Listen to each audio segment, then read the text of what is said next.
super excited. So we are in the minute to win it per tradition. I'm going to let my co-host Tom take the wheel really quick, and then we'll get our guest on. We're going to open this puppy up. Minute to win it. I mean, first of all, guys, I'm not going to bury the lead. We have major guests today. So as you know, me and John loved a series called Good Boy. We have the writers here. They are going to be joining us momentarily. Why John gets it all figured out. But during the minute to win it, you know, some little bit more local comic book news is your boy, Tommy D, Tom Devine, put out my own zine today. So at Rainbow Comics and at Total Drag, the record shop, you can find Spork. It actually might have already there might be gone, but I'm going to, so don't worry, you'll see more of these. But yeah, it's my new little magazine, that I highlight some cool stuff local to Sioux Falls. I highlight my boy John Runyon right here, and then a bunch of cool other artists that I like. So yeah, if you get a chance and you're local to Sioux Falls, pick up Spork, man. I guess I didn't put that much time into it, but I put enough time into it that I'm proud of it, and it's still exciting to have. John put it on the new comic book wall for me, so thank you very much, John, and I appreciate that. So yeah, my first time getting a book out on that new comic shop or that new comic wall, you know, so it feels pretty good as, you know, this comic book journalist of 10 years and, you know, I'm entering the game here. So that was pretty fun. And so that's my minute to win it, guys, you know. Yeah. Let's find that. Well, we're going to just kick it off here, and we'll bring the guests on the show, and we're going to open this up. So without further ado, we are going to bring on Mr. Garrett Gunn and Christina Blanch. Hello. Yay! Hi. All right. First of all, I need a copy of Spork. Exactly. So dope. Yeah, I'll get you both a copy. No problem. That's amazing. The whole time I'm like, what? I was like, what? Okay. I want to hear more about Spork. Yeah, that's amazing. Garrett. He did a really good job with it. It's so fun. It's fun. They swapped us. Yeah, the old bait and switch. I was on the right side. Now, all of a sudden, I'm magically on the left. No, Gary. We had to have you on the other side to confuse us all when you guys got back. Color me confused. Yeah. But yes, thank you guys so much for joining. So as you can see, we have some amazing guests here, and I'm so excited. You know, we're fanboys. We are going to try to keep our excitement to a low, and we will try to ask good questions and not just tell you how much we like the work you do. He's already lying to you guys. He said he didn't have any questions. Nice. Well, that was John. I think I can probably. Okay. Well, him and John. There you go. But yeah, so John, why don't you give the official introduction here? Okay. All right. So this is the best drum roll a guy can muster on his glass desk, but hey everybody, it's a comic book look. It's your boy John on Demand, aka Johnny Agul, the way I raised those books from the long box like they're Jason Todd. Joined by co-CEO Tom Devine, there can only be one, aka the Midwest Highlander with that ponytail. And you guys, we are joined by two special guests tonight, and we are so giddy, so proud to introduce Garrett Gunn and Christina Blanch, co-writers of Good Boy and also creators of many awesome things that I have gotten to meet several of Garrett's books. And I also have this little cutie that I just got from Christina Blanch in the mail. So there's so much more to unpack now, John. Yes. First of all, how are you guys doing? First of all, I didn't realize Tom had a ponytail. That changes a lot. You need to do that in slow motion. That was the little flick was a nice touch. Yeah.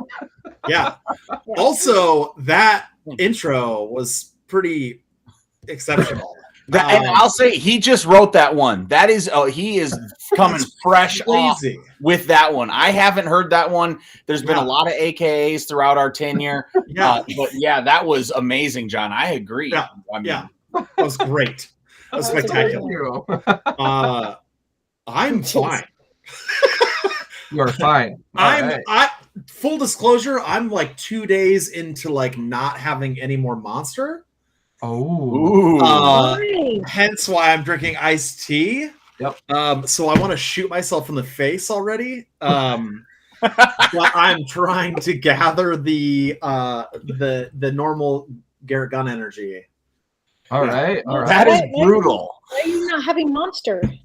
Just because it's just so bad for you. I don't usually care, but I'm like trying to like not be a piece of shit. So like, I was like, I'm gonna just try and not do it for a little bit, just to prove I can. I don't need Monster. Monster needs me. Yes, Monster needs me. It's not working out. I need Monster. I was going to do a strong. detox, and then I realized I couldn't have caffeine, and I'm like, yeah, no, that's not happening. Yeah, I mean, I got Christy hooked. Oh my God. I'm like such a good drug addict. I got my friends all hooked on it, and then I'm like, later. Yeah. give me I'll tell you, it's pretty brutal.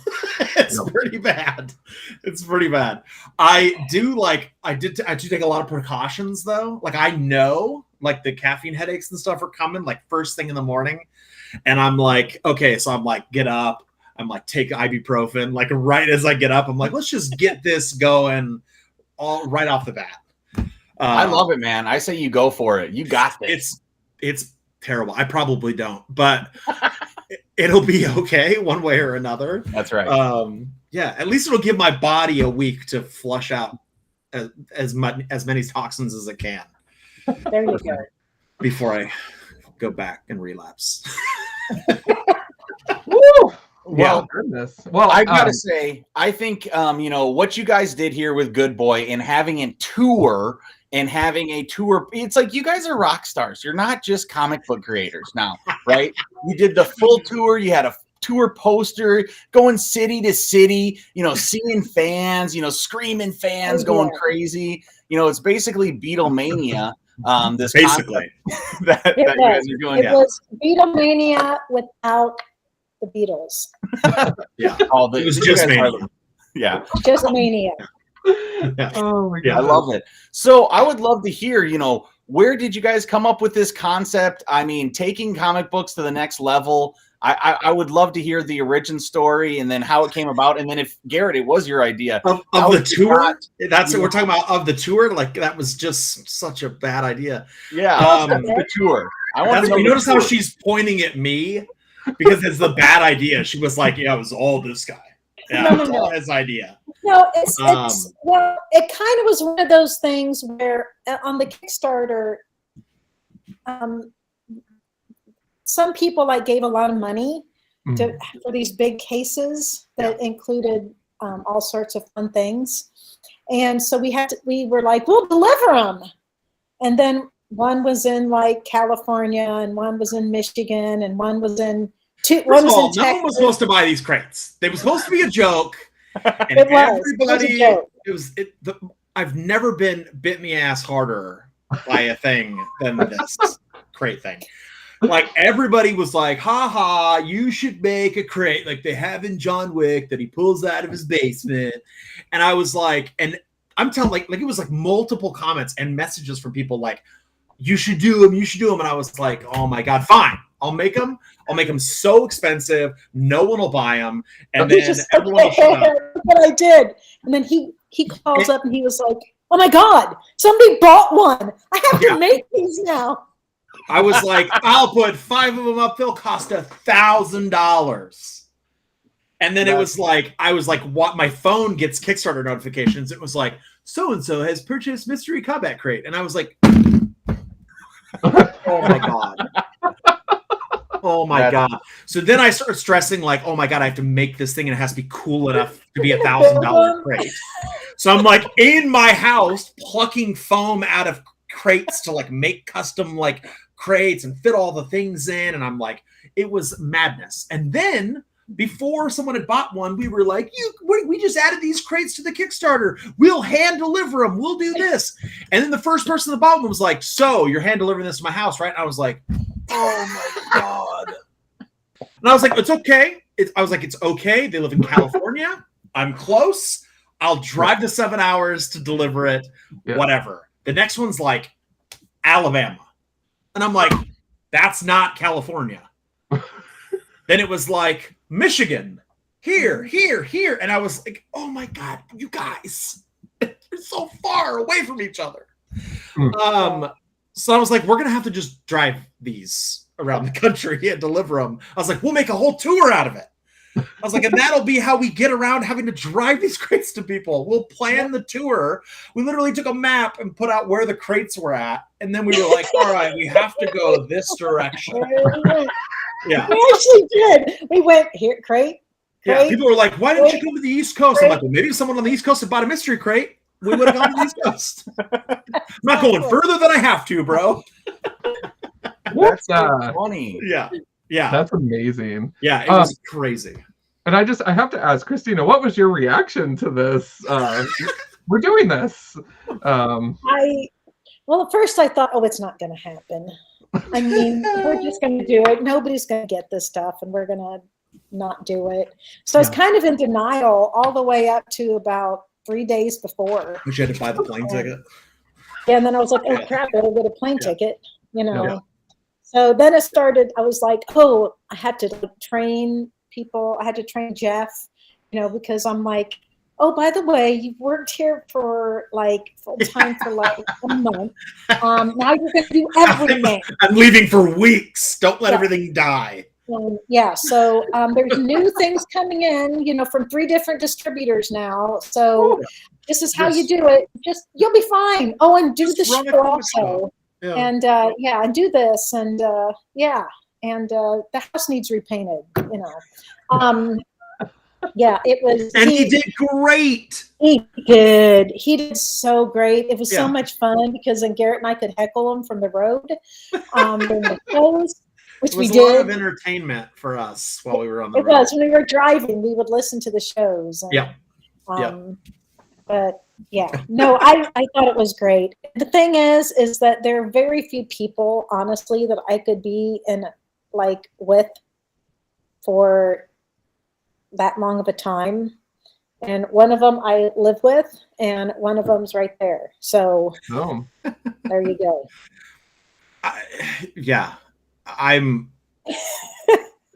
It was terrible. But we picked up sponsorship on the way. Shit. I know we got sponsored by Chili's. Yeah. I was trying to share the live video because I forgot. Well, that's really cool. I mean, I'm sure that it is daunting, right? Yeah. I mean, I had no idea that's how this tour got together. So it's really funny how you guys are pretty good marketers, as in you're able to take this thing that is like, how are we going to get this done into this kind of promotion tool for Good Boy? It's a really smart idea. I mean, and I think it worked. No, I picked up all your issues because John told me to buy your stuff, and then I loved it so much. I mean, I'll buy everything you ever make now. What's funny is when I told all the Source Point leadership, I was like, hey, so we're gonna go on this Good Boy tour.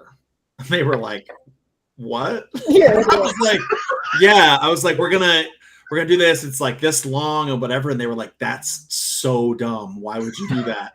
And I was like, no, it'll be fine. It's gonna be fine. And then I was just like, I hope it's fine. We willed it into being fine.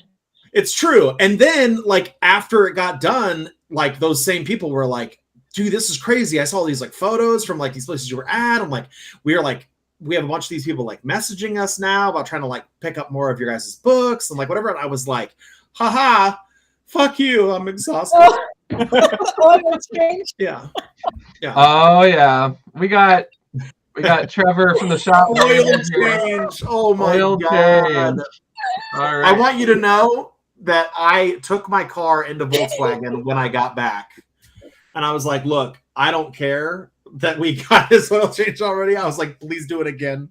I want to make sure I got to have peace of mind. Yeah. Trevor was such a trooper. Yeah. Given an oil change. Oh my God. It was just a parking lot oil change in the middle of the night. The last night we're in Sioux Falls before I have to drive 2 days back to California. And I was like, it's fine. I'm not stressing out. It's fine. It's fine. It's fine. It's fine. This is fine. This is fine. And it was here's fun. the extra parts. Here's the It extra was parts, fun. Garrett. Yeah. But every time like my car dings when it gets like below like 39 degrees outside, it's like, oh, warning, like cool temperatures, right? So, but every time that would go off, I'd be like, ah! Is everything okay? And Oh, that's we funny. had the worst weather. It was ridiculous. We're Only in the standing beginning. in Las Vegas in a parking lot, and it's snowing. What? Yeah. That I is was the like, worst probably luck shouldn't It have ever. was only in the first, like 5 days or something like that. Like after we left LA and we had to drive to Vegas, and like the drive to Vegas was sketchy. Then it was like, after Vegas, then it was going through Flagstaff, and like it was just we were going like 40 miles an hour on the freeway, like for 9 hours. Brutal. Because it's just like ice and snow and everything, and it was crazy. Yeah, you guys are. And after we got to like what, Texas, after we got to like Texas, or after we left Albuquerque, there was like it was perfect the rest of the way. Nice. But it was a brutal first 5 days. I was like, if we got to drive 40 miles an hour across the country, I'm gonna drive off a cliff. Like there's no way. I'm not doing this. I will turn around, take my toys, and go home. Oh man. And just Well, dedication to your fans, guys. Yeah. So thank you both so much for doing that. That's pretty damn cool. Yeah, man. it was a lot of fun. I just can't get over the snow in Vegas though. That's just I was like, what's funny is it had been great weather. Christy's like talking about how it's like snow and everything in Indiana, and I was like, well, you're coming out here, the weather's gonna be great. Like she shows up, we go to Vegas and it starts snowing, and I was like, you did this. You did this. What the fuck? We're in Las Vegas. Like, how is it snowing? They did it. Yeah, I was like, what the fuck, dude? This is crazy. I'm magic. You're something. But it was a blast. The people we got to meet, the like stuff we got to do, the like gifts we got from like shops and stuff. It was crazy. It was crazy. It was amazing. Yeah, like Mountain Mary's cookies. Or whatever the name of the place. Yeah. Oh my god. Some people drove like 6, 7, 9 hours to like see us, and we're like, why? Why did you do that? I know. Like Sean Leslie drove like from Utah. Cool. And I'm like, what? Bro, we just like write comics, right? He's so nice though. And I actually had a chance to go out with him twice. Didn't you party with him afterwards? Like after he went home? He was so nice to get to know, though. He's like, Sean was like, "We're going out. You want to go?" And I was like, "I'm exhausted. No, absolutely not. I'm gonna go to sleep." They're like, "All right, well, we're going out." Bro, just catching up really quick here. We're just getting a lot of people weighing in, so wanted to just throw them up. Derek from Iowa, Garrett and the doctor. So Derek, Derek joining us. Craig is checking in, saying hello. Hey, Craig. Hi, Craig. Dan is saying hey, y'all. And what's up, Dan? Hey to you, Dan. Let's see here. Pierre is in the building. Pierre's one of our customers, so he is saying hello. Pierre. Hold on, is this picture 50 Cent as Jesus? Yeah, that was Black Jesus. That was sweet. Oh, it's like Morgan Freeman Jesus. Yeah, I was like, what? 50s Jesus, bro? Trevor saying get like an oil change. Yeah. Oh man. I'm never gonna live that shit down. Randolph. Buddy. Now he's got blonde hair. What? Randolph's got blonde hair now? Yeah, he dyed his hair Really blonde. leaning into that K-pop shit. Yeah. really leaning into it. And he opened his shop. I know. I'm waiting for us to get our invite to fly to Singapore and go to their shop. That sounds amazing. So we can hang out with Kale New. Yeah, that's awesome. Kyle Magoo. So you guys had mentioned Chili's both while we were talking in Sioux Falls as well as here on the show. But I just kind of want to hear, you guys were in a variety of places. What was the most epic place you ate? And what was the most what are we doing place? Chili's. What's funny is the Chili's thing. So we posted about Chili's that we were like going to go to Chili's on Twitter. And then Chili's retweeted us. and then like was like, yo, send us your address. We're gonna send you some hashtag Chili's love. We were like, haha, that's funny. Then we got a kick out of it. So we were like, haha, let's go back to Chili's again and like retweet them again, see if it happens again. And they retweeted us and like replied to us again. And they were like using our hashtags for the tour and stuff. So we were like, so it became a joke. And we were like, haha, we're going to go to Chili's in every city and tag Chili's on Twitter. And we did. Every night we ate at Chili's for like a week. Yeah. Then we get to Muncie. And she's like opening the mail, and it's like halfway through our tour. We're about to like take a little break. She like opens up a package, and it's like a Chili's t-shirt and gift cards to Chili's. Yes. And we're like, okay, this is money? That's a sponsorship. Yeah, that's a sponsorship. That's free Chili's because we went to Chili's. That's a sponsorship. Yep. So then it became, now we have to eat at Chili's because now we're sponsored by Chili's. Exactly. You should have changed the poster. It should have said Chili's Good Boy Tour. You know.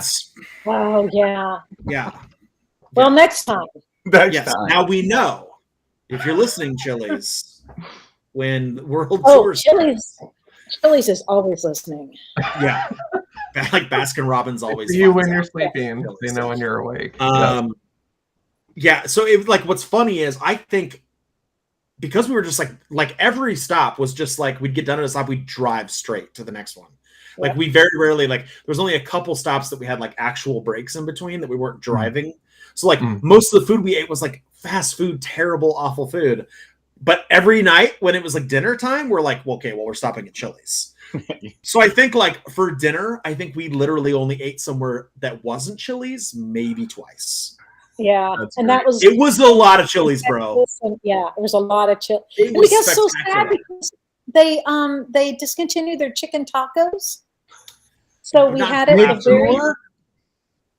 the Rancheros chicken or the Rancheros chicken tacos. Or was it mid-tour? Like you had them at one location? We got done like we were in Iowa. We were in Pennsylvania. And it was with Dave. Yeah, and the lady was like, just so you know, they're taking this off the menu. It was like our go-to thing. So we were like, oh my God, we have to have this. Like, we got to make sure and have it before we, like, every time we go. It was it was just so stupid. Yeah. Yet another example of us taking something that should have been a joke and taking it too far. Yeah. So, and working in your benefit again. Yes. But we got sponsored. What's funny is now I got home and now I'm kind of sad there's no Chili's. And now I'm like, well, I don't have Chili's. Makes me sad. I hope that when you let's get another tour, bro. I need some more Chili's. Yes. I hope when you do get that next tour that you do get officially sponsored and you also present that to leadership at first. I'm going to send them information. What's funny is it like sort of the joke is compounded by the fact that like I made a comment like when I first went out, like I was like visiting Source Point in Michigan and like they're working. They said like one night like, oh, where should we go for dinner? And I was like, oh fuck, there's a Chili's here. Let's go to Chili's because we don't have Chili's where I live, right? We used to, and they went away. Oh, and it was all reappeared only in the Midwest. Yeah. Right, it's so awful where I live. But I was like, we should go to Chili's. That's awesome. And they made fun of me because they were like, oh wow, like fine cuisine. Like of all the places we can eat, you want to go to fucking Chili's. And so I ended up still going to eat at Chili's that night with Christy in Michigan as they like made fun of me the whole time. That's great. Yeah. So then when they all laughed at us with the check, remember? Yeah, and then they left. And we stay. And so then they had to come pick me up to give me a ride to the apartment. And they had to pick me up from Chili's. And it was like this whole ordeal. I never heard the end of it. And now I'm like, fuck you guys. Chili's sponsored the Good Boy Tour. Fuck you. Yeah. When we went to the first one in LA and everybody was saying, you need to go here. Yeah, they're like, there's amazing taco places. They're amazing this. I was like, bro, I live in California. Okay. I don't care about any of that. Give me a Chili's. Yes. It was great. It was so stupid. What was the best Chili's? Jason said the best. Jason's bringing it here. Where is the best Chili's? Remember the one where they had the great salad? Yeah. It was like so super, one of our favorite things to get is the quesadilla explosion salad. Yeah. And one of the places we went, it was like massive. The person who brought it out, it was like, I feel like it was like some sort of like, she was like an angel. And she was like, these people have had a terrible day. Yeah. Have a giant salad. Here, Like, and it was like it the was, guac was like 3 was so times good. as much guacamole as there was should that? have been. That was we after even they, said, we're like, well, let's be honest. Chili's is always good. Iowa. But this is Chili's. it was We're in like, Iowa. Was it? Ooh. No, Right? it was After- earlier than Iowa. I want to say it was somewhere in Texas, like wherever we stopped in Texas. Because it was the night that we. No, it was Albuquerque. It was Albuquerque because it was. It was Albuquerque. Yeah. Yes. It was Albuquerque. With the New bar, Mexico, right? baby. So Albuquerque, New Mexico, the worst place to go if you're like a comic creator who writes the books that we write. Yeah. They don't like us for They some do reason. not care. But they have a about it. great Chili's. They have a And- great Chili's. We accidentally found the car wash from Breaking Bad. We did. Oh, that's dope. I mean, that's That's really cool. We're cool. going through it, and I was like, I know this car wash. We just went. Well, we had talked Yeah. about. Oh, we're gonna do the like drive it yourself Breaking Bad tour, Hmm. and then we were just the first thing we did when we got to any town was okay. Let's find the local comic shops. Yeah. We knew the one we were going to, and we were like, oh, let's go to the other ones and just like let's see if our books are on the shelf or whatever, right?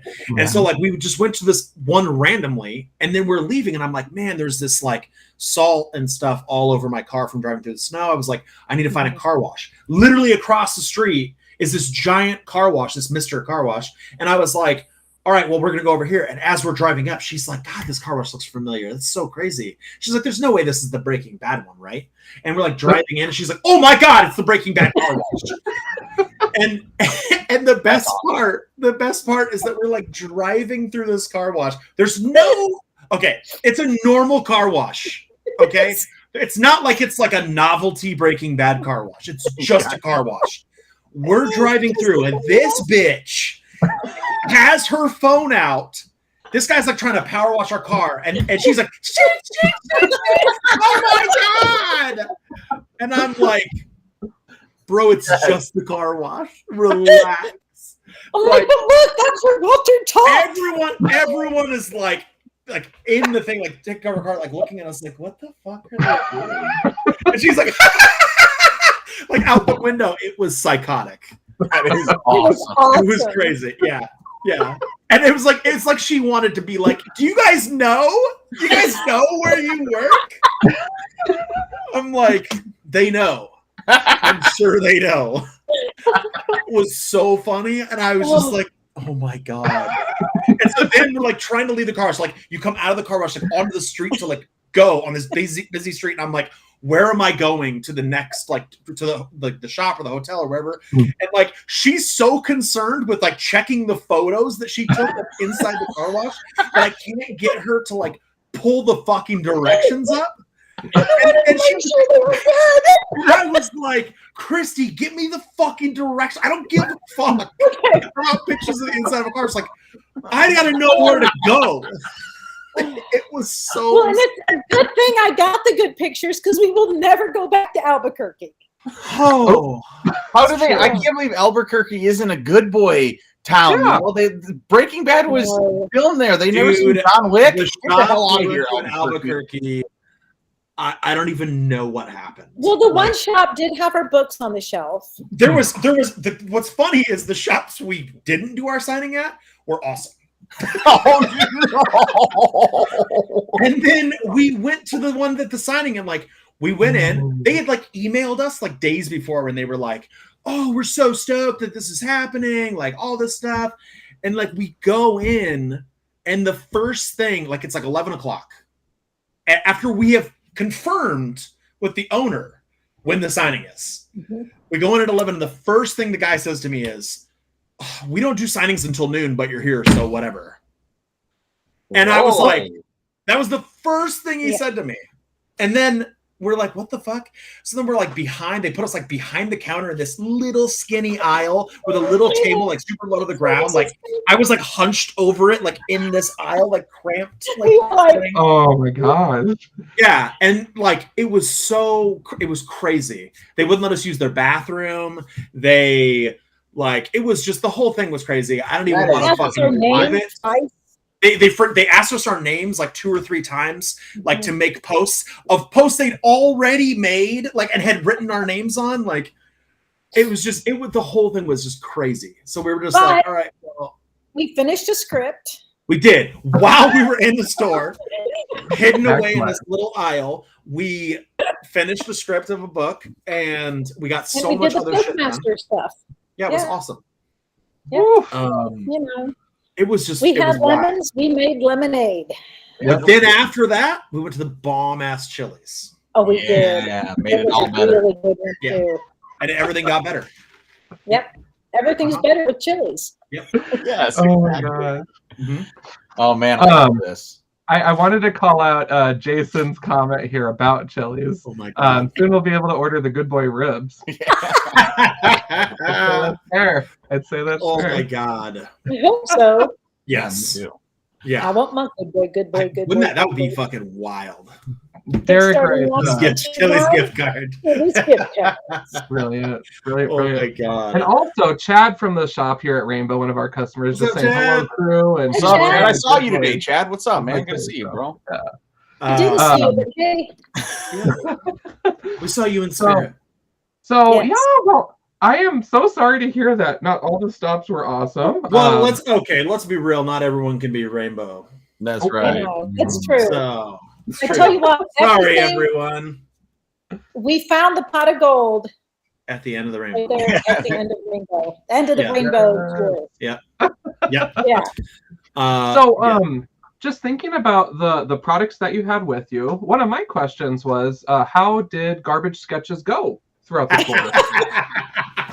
You know what's funny is now, I mean, it went great for being yet again another example of a joke that went way too far.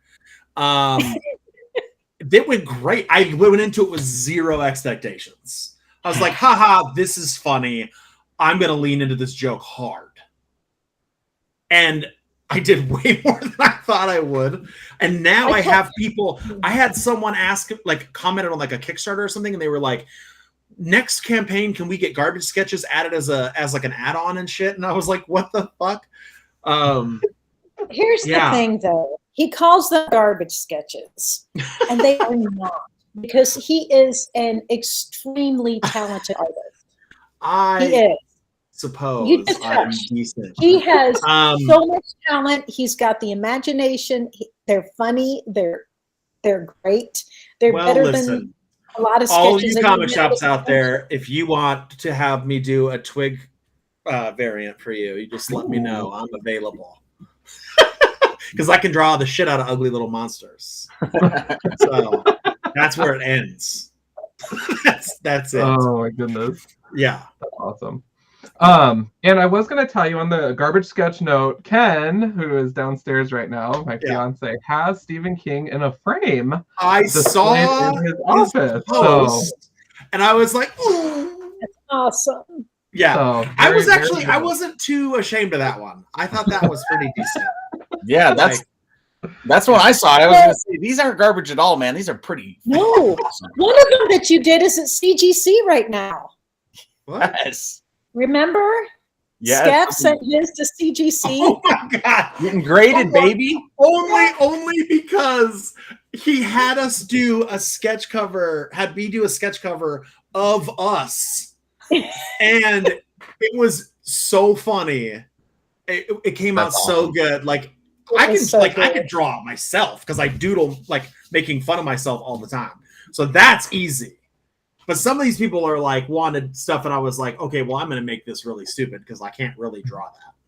So, yeah, they're like, draw a Batgirl, and I'm like, I can't draw Bat. No, I'll do this one again. I'll draw you a bat and put a bow on it. With the Mohawk was my favorite. I think the Mohawk was a fan favorite. That was Ooh. They wanted they said I want was absolutely loved. What really? So remember that swamp thing you drew? Yeah. So John is the store manager at Rainbow. Yeah. And that swamp thing that you drew with the bright orange accents and the bright orange signature, which is so badass, by the way. John Boylan is the Guinness Book of World Records of He's all got like swamp the largest swamp thing collection or something. Yep. Yeah. And he's right here in Sioux Falls. That's so funny. When he was like, I want to get one for this guy, I was like, Yeah. why? He has all this amazing swamp thing stuff. Why does he want this? No, He said, oh my when he gosh, got it, this he was guy's so got all this art. I was this just is in my really mind, nice. I'm like imagining like all like probably the original sketches he has by artists that are just insane. Like, and I was just like, bro. Yeah, he's gonna put that next to like original art. That's that'll be the That page was in next to Bernie portfolio. Wrightson, man. Yeah, it'll be next to a Bernie Wrightson piece, and I'll be like, hey, look, I'm shit. I love it. Yeah. That's That's awesome. But no, Oh my God. it has a great home though, and I know I'm that. stoked. it went well. Listen, I love that people like them.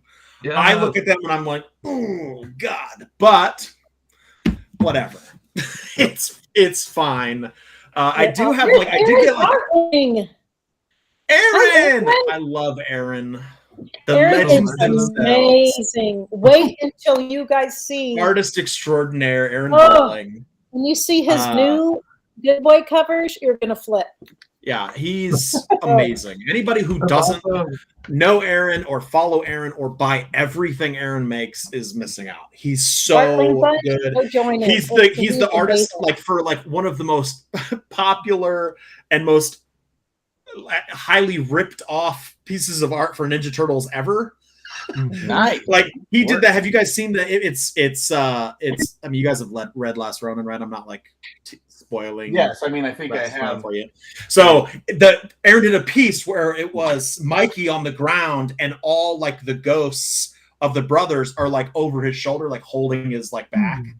And then like Sideshow Collectibles made a statue out of it and like didn't credit Aaron. No, like, Aaron. Yeah, and then like cease and and now like, desist fired up. it's crazy, bro. I was like, what? Aaron's a god. I don't know if you can see it. Yeah, but- look at that. Oh, that's Look how dope, dude. crazy that is. Aaron's Wow. insane. Nice. And he's Mark. gonna be like, oh, bro, Amazing. stop. Oh, bro, stop. It's okay. Every time I tell him something, I'm like, dude, this is incredible. And he's like, oh, gee, man, thanks. It's all right. Yeah, I'm really glad with how it turned out. I'm like, Yeah. fuck It off. turned out all right. It's so good, dude. It's fucking just crazy. Yeah. Yeah. Well, all right. I'm gonna bust in here, right? We've been talking a lot about Good Boy and Yes. your tour. And if people don't know, Good Boy, their comic Yep. book, you can get it at Rainbow, you can get it at a lot of places. But I just heard you say that he's working on a new cover of Good Boy. Yes. So this is that transition, guys. Tell us first of all, most people that are watching this, they're familiar with Good Boy. Me and John have talked about it multiple times. Garrett has been on. So everybody's caught up, but everybody liked it and we're all chomping at the bit for more. And we want to see where the story goes and what's going to happen. So now I think this is kind of like what we want to hear, what are your guys' plans for Good Boy? And then what are your guys' plans for, just working together in general? So much. Oh my God. So Good Boy Volume 2 comes out number 1 comes out the end of May. Yep. And it's brilliant. I love it so much. We were looking at it again today to do some, we were prepping and I'm just Kickstarter like- rewards. Yeah, for people. Yeah, I just- we were just like I going think- through it. I think this issue's so good, man. It's just I don't know that it's any better than Volume 1, but it's just so different. Like Volume 1 was very like we didn't know how good it was going to do. So like, haha, we're going to make the John Wick joke and we're going to like do this funny parody of John Wick and it's going to be fun and like quick and like action filled. And then like it was very apparent very quickly that like it was doing very well. And we were like, oh fuck, like there's an opportunity here for us to like pour more of ourselves into this and it not just be a, face value, like fun parody.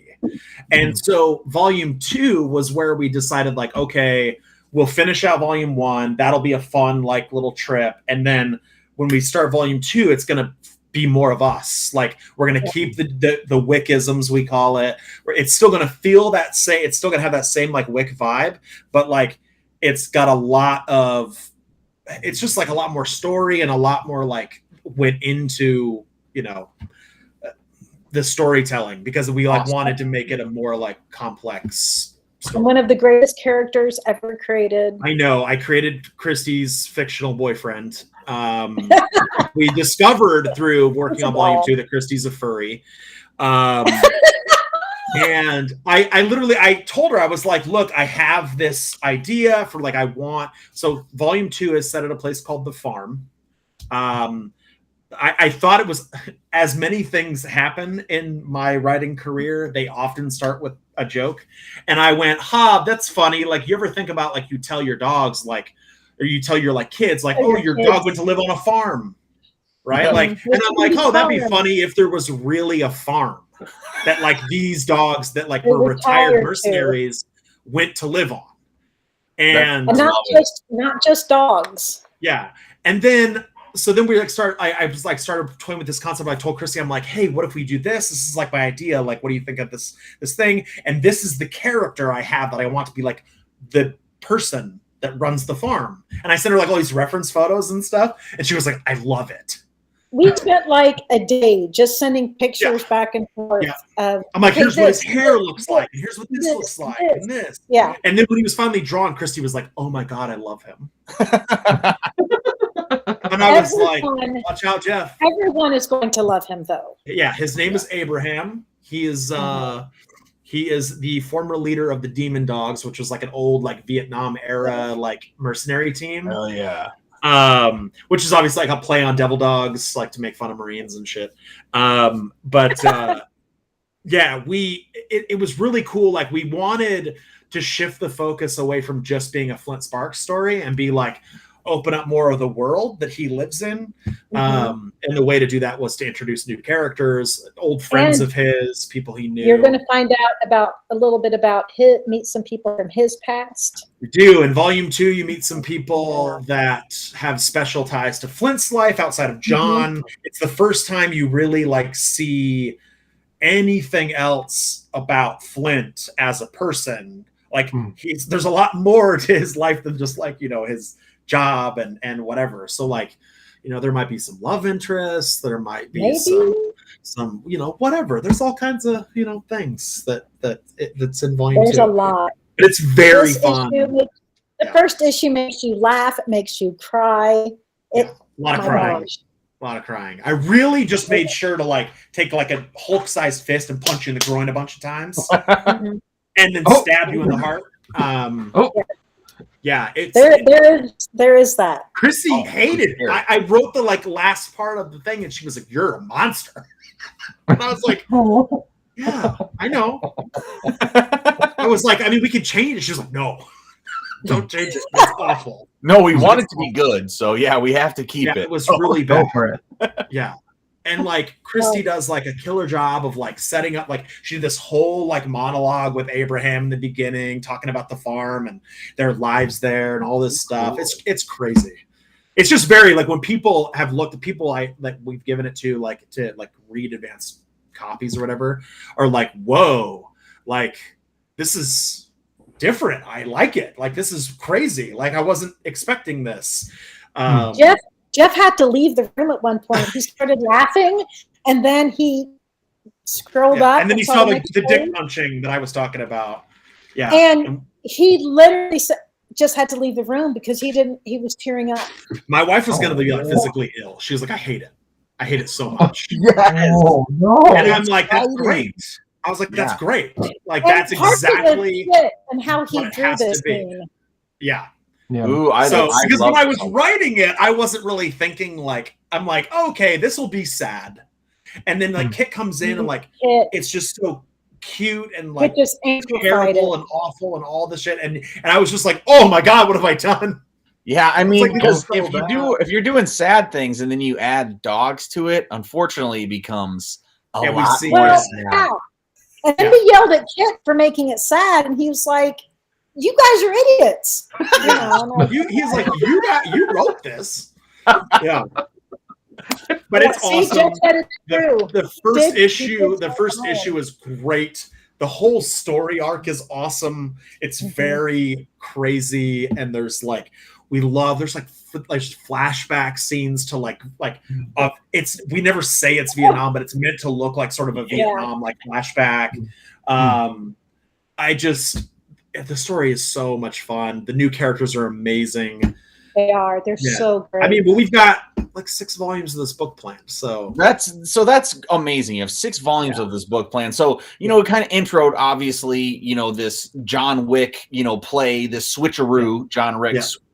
And then, so it sounds like, I mean, are you guys trying to look at other John Wick things, or now you're just opening it up and kind of dropping that, or you know, what are your guys' mentality? We're sort of, I mean, we're still keeping, like we said, like we still keep that sort of like edge, but like it's very clear we're not leaning on that like parody as hard like in volume 2. It's definitely cool. Like got its own legs. Yeah, we have a little bit more. I mean, I love John Wick probably more than anybody in the world. I love it so much. But I mean, you don't know that much about the character. You know, you get little bits and pieces, and we are like have more about the character. And but that's also, why John Wick is so great, because it's so mysterious, right? Yes. Like you never know, like, what is this man capable of? What has he been through? Have a best friend You'll never know. So we have, you know, he and John had this whole different relationship. So we're just kind of going into that a little bit. And it's so good. Yeah. Volume 2 is so much fun. A lot of fun. Volume 2 is a lot of fun. That's so cool. And even now, I mean, like, because we finished writing volume 2 months ago, and Kit's like drawing it now. And I mean, even now we're like starting to work on concept stuff for volume 3. Awesome. And it's like, which is also sort of like does a shift like into other stuff too. And like, it's just exciting and fun and crazy. And yeah, it's awesome.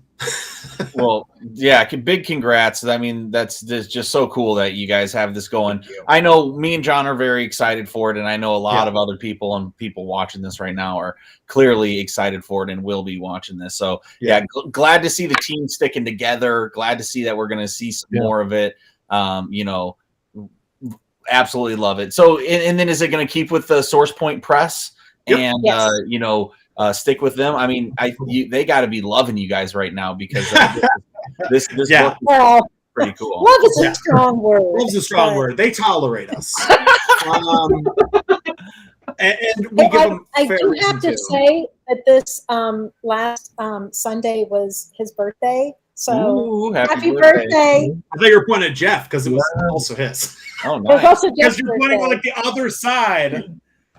Yeah, and I was like, my 2 best friends in the world had the exact same birthday. Oh, yeah, that's fun. What's so weird is that this year, it's never happened to me before. This year, I had so many people messaging me that like were like, "Wait a minute, your birthday is April 3rd?" They're like, "My birthday is April 3rd." What the fuck? Like, I've never met so many people born on April 3rd in my life. That's funny. Like people that follow like my comics and like people that I talk to a lot, like are like, "Dude, it's my birthday today too. What the fuck?" And I'm like, I think this is some weird I think it's some weird elaborate prank that like. Yeah, this is some like Truman. Like no one was born on April 3rd except me. Okay. You made Jeff show me his driver's license. I made him show me his driver's license because I was like, he was like, "Shut up. Your birthday's," I'm like, he's like, "Mine is too." And I was like, "No, it's not." He's like, and I was like, "You doctored this." That's hilarious. Like, what is this? It's crazy. That's awesome. Yeah. Christina, do you share your birthday with anyone? No. You don't have a birthday friend? That she knows of yet. December 21st. So I'm a Sagicorn. I thought John was going to say John. I will literally shit right now. Are you serious? He is dead serious. No, he is not. Oh my gosh, that's my birthday. amazing. No, it is not. It definitely That's my birthday. It's my birthday. Shut the fuck up. I literally just said, I was like, "That you know of yet?" And then he's like, "It's mine too." What? So crazy. That's awesome. My brother used to make me cry because Listen, Tom, you got to get on the ball, man. You're a Sagittarius. Damn it. You were now. What did your brother now born on April 3rd? If anyone else. Damn it, dude, I'm getting rid of June. Forget it. Christina, what were you saying? I said my brother used to make me cry because he'd go, "You don't belong anywhere. You're a Sagicorn, and nobody wants you." Because I'm like, it's on the cusp, Sagittarius and Capricorn. Yeah, so I wonder why I have, So problems. this is like, a little insight into Christy's, crisis as, someone who doesn't have a self game. It's true. Show your ID, Jeff's saying. I can. Do not show your ID on the. Do not show your ID on YouTube. Keep it in your pocket, Jeff. But I feel your pain, Christina, because it was the game of the dual gifts. Oh, Christmas and birthday. Merry And then- birthday. Good luck planning a birthday party ever. I had to do it in like June. You're like, it's Like- my half birthday. Yeah, my mom did that for a while, and then I think she just got tired of it. But my aunt God. one time gave my brother and I the blanket, and mine was for my birthday and Christmas, and his was for Christmas. And I was like, okay. So I was handing out the gifts, and when I handed her hers, I went, "This is for your birthday next year too." Oh, my mom was so mad at me. Hold up. But Who is this? Your aunt? my aunt, yeah. Your aunt gave you a fucking Get her. blanket for Christmas? Yep. A Get her. blanket. What was it? The fucking depression? Like, what is that? You're like, you need this to keep you warm. She ran out of jam. Months ahead. Yeah. What? It was an Afghan. It was an Afghan. Oh my! What? I would be like, bro. When I was a kid, if someone had given me a blanket as a gift, I'd been like, "Fuck is this?" Like, Pokemon exists, right? Like, what the fuck? Well, it was like Bullshit. it was like, I think it was Star Wars.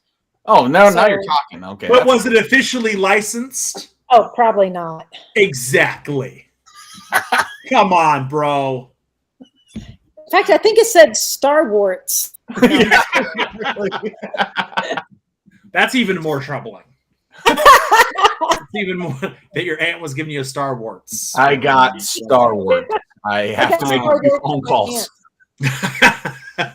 Yeah. That's Oh my awesome. God. That is terrible. Why the fuck? Well, yay for birthday friends. So that's awesome. Yeah, what the hell? I'm so that's excited crazy. now. Yeah. That's so crazy. How- I can't believe how that shit. Funny is that though?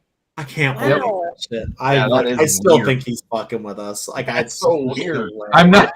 I swear. That's Tom. Oh, I know it's for sure because John is always like, "Oh, am I going to have a birthday party that nobody can go to because they're celebrating Christmas with their families?" Oh, great. So he's always had to go out of his way. That is to figure out- nuts. What? That's so So, crazy. yeah, I knew right away. That's so crazy. I love it. Wow. It was. We were meant to also talk to each other tonight and get to this. So See? that's the point. Yeah. It's a running joke with my friends here of how many birthday parties is John gonna have? Because sometimes I'll do something in October or November. Sometimes both, So it's just. Oh my Well, God. on our next tour, when we come to Rainbow, we'll just have a double birthday party for us. Yes, I like that. Yes, that would be Start amazing. saving now, Garrett. That's amazing. You can get us blankets. It's my birthday on April 3rd. No, it's not. John. Dude, if JJ's No. birthday is on April It's 3rd, not. crazy. He is so full of it. It's in Carolina, maybe. This is the Carolina, maybe. Oh my God. With Kyle Magoo. Hi, We have JJ. a friend who cannot pronounce artists' names. And he's always like, "Oh, it's Peach Momoka," or no, what does he say? Mokomo. Peach Mokomo. Yes. Kokomo. And then we went to a signing with him, and he was giving away a punchline variant in a slab, and he kept saying, I'm a huge fan of this artist, and he kept saying, like, we're gonna give away this Kyle Magoo fucking variant by Punchline, and I'm the whole time I'm there, I'm like, that's so crazy. I was like, I know this book, and like I pick it up and I'm like looking at it, and I'm like, John, it's Kale New, bro. Kyle Magoo? What? And he's like, well, I don't know. And I was like, John, it's Kale New. That's really funny. And that's like, then what's funny is our friend Randolph is like is friends with Kale. And we're like, he started a group chat with like me and Kale and Randolph, and like he's like started like the Kyle Magoo chat, and it's like this whole thing. It's so funny, dude. Yes. Kyle Magoo. It's coming up there. I Oh couldn't. my God.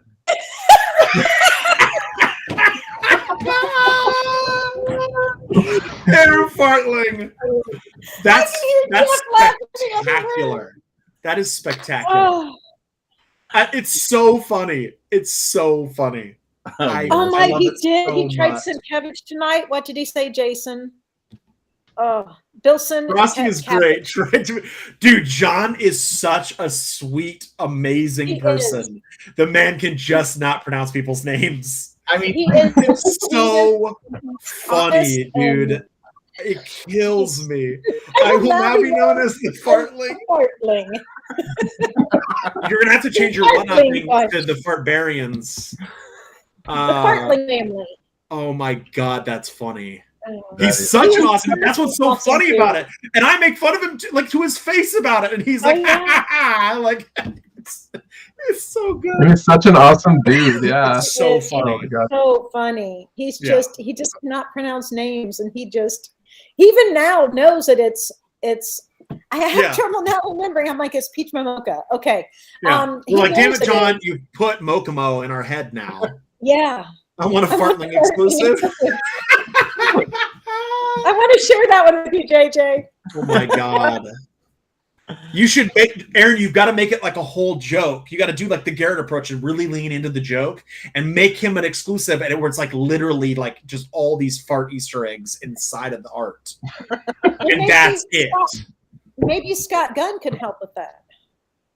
Oh, there you go. I don't know if you guys know, I have an alias, Scott Gunn. Oh. I was miscredited by a retailer on a variant. It was like, story by Scott Gunn. really? And I was all, who's this motherfucker? Scott Gunn? What the fuck? That's your Richard Bachman, you know? You had to get it. Yeah. Oh, It's so funny. Oh. You could do, Bartling, you could do a twig cover and he could just be like farting flying up in the air. Yeah, there you go. Yeah, that's it. It's the Fartling exclusive. Hey, we're done. God. It's That's hilarious. This is fantastic. This is Yeah. Woo! Oh my I know God. it. Need a friggin' I am delighted by this. So with volume 2 on the horizon, just asking for a friend or a certain shop in South Dakota, when is the next tour? And what does the frequency look like with 6 volumes of this book? I mean, it's Loaded potato questions. we literally, it's like nonstop on order, like for the next like 2 years. So like we have like breaks. The way that Source Point builds it is like, you know, you'll have the months, like each month that the single issues are coming out, and then you get like the trade comes out the following month, and then you have like a month break, and then the next issue 1 starts. So each Right, volume, monkeys, right. each volume going forward is 4 issues apiece. So we've got, that's basically between those 2, that's 10 months out of the year with the trades. That's so cool. yeah, it's I mean, it's a lot. and brutal for you guys. I mean, that's Yeah. going to be a lot of work. Brutal for your Well, artist. Oh yeah. Yeah, Well, our artist is a yeah. freak of nature, so he'll have it Oh done my in like a gosh. week, so He's like, oh, it took me 2 days to he finish told, this. he told me the other day, like I was like prepping all these people, like these people paid to be like in the book, like on the Yeah. Kickstarter. And I'm like, so I get all these references. Kit like had just finished number 2, like issue number 2. And I'm like, okay, well, I'm gonna prep all this stuff together and give it to him so we can work everybody into the book and whatever. And then I messaged him about something else. I said, hey, this character that we haven't revealed yet is going to be on a cover of number 4, and here's what they look like. And he was like, oh, I was just drawing that character in number 3, whatever. And I was like, wait a minute, you're already on 3? Like you just read 2. like- I was like, I gotta That's give the you end of 3. that's an end of 3. And I'm like, bro, Yeah. it's been like a week since you finished number 2. I have all these things to give you. You gotta Whoa. And he's slow been like, down. I've never heard a writer hey, there's say John these things. Data. Every writer I have ever talked to has never said this. Oh, about because their it doesn't artist. happen ever. No, it's Never, just ever. it. You got like Yeah. Mark Bagley That's it. speed here from this Yeah. kid, And man. Kid Trish does. is Oh, there. Trish, I love you. Hey, Chris. Like it, because it never happens. Like No. I've never once. I don't think I literally. I was telling someone the other day. I don't think, with a few rare exceptions, Trish included, I don't think I've ever gotten anything by a deadline date, because like usually the artists I deal with, I'm like, they're like, oh, the deadline is August 1st. I'm gonna start it on the 1st. And I'm like, that's what we need it today. And What happens if something something comes up? happened, Yeah. so I'll start third. Yeah. Wow. So, but You know. Kit Drew, I mean, it's so funny. Oh my Yeah. God, I love that book so much. I mean, this is amazing. I mean, I Oh my cannot. God, that's that next page. One of my favorite parts in the whole book is it's like where he. Oh no, well that is one of my favorite parts. It's one of my proudest accomplishments. Everything. I mean, I cannot believe he's doing When this. when he stabs Jake like 17 times in the neck, and it goes stab, stab, stab, stab, stab, stab, stab, like as he's stabbing him up, I was like, I think I wrote in the script. I think Christy might have changed it. I think I wrote something like, I wanted to stab the fucking shit out of him to the point that it's just like destroying his neck. And that was like what he did. Yeah. Like Christy has to usually be the one to come back in and rein me in. Because I will just write just preposterous shit. But yeah, fucking bro. I said I want the page to end with him just stabbing the literal fuck out of his neck. Like that Just was 11 stabs. Yeah. And then he lettered it with stab, stab, stab, stab, stab, stab, like so good. Yeah. Yeah. Amazing. It's so good. That I love. Oh, it we so have the director's cut coming out soon. Oh, cool. Yeah, comes out the same Yeah. day as Volume 2, Number 1. Yeah. Oh, awesome. Yeah, That'll be good Dude, because there'll be May people is- that'll pick it up. May is the May is good boy month. So much, it has so much stuff, and like the trade's about to come out, and director's cut of Volume 1 and Volume 2, Number And 1. Tons of Our stuff. whatnot Bill Sienkiewicz. Oh my God, our Bill Sienkiewicz, or what? No, what's his code name? Fucking Bill Sienkiewicz. Wilson Cabbage. Wilson Cabbage. Jeff was like doing talk to text, like trying to talk to us, and he said Bill Sienkiewicz, and it changed it to Bilson Cabbage. And I was like, that now, Bilson Cabbage and Kyle Magoo are a buddy cop Yep, it's a buddy comedy. cop. Like it's oh yeah. that's John, happening. you'll get your credit. Yeah, the tales of Cabbage and Magoo. I love it, man. That's Cabbage and Magoo. how cool. So you're having Sienkiewicz do a variant cover for you guys? So Oh, Whatnot is doing, it's all thanks to the beautiful JJ and Rich Capabianco. Wow, nice work for hooking that up, they- JJ. That is Yeah. friggin' amazing. And it's I mean, me and John are old X-Men guys. I mean, we got those New Mutant covers. so you know? I mean, he's that's- actually doing an homage to his own cut. Yeah, there it is. of course. His own cover of Electra Final Cut. And it's so good. It's the Ashcan to Volume 2. It's going to be on Whatnot. We're actually going to have our own version. Me and Christy are going to have our own version of the book. Cool. Yeah, I just with our got the own bill brand. for that today. I know. I was like, oh shit, we have to process this shit. I was like, I'm gonna fucking. I was like, oh, this must be my monthly bill from Holy.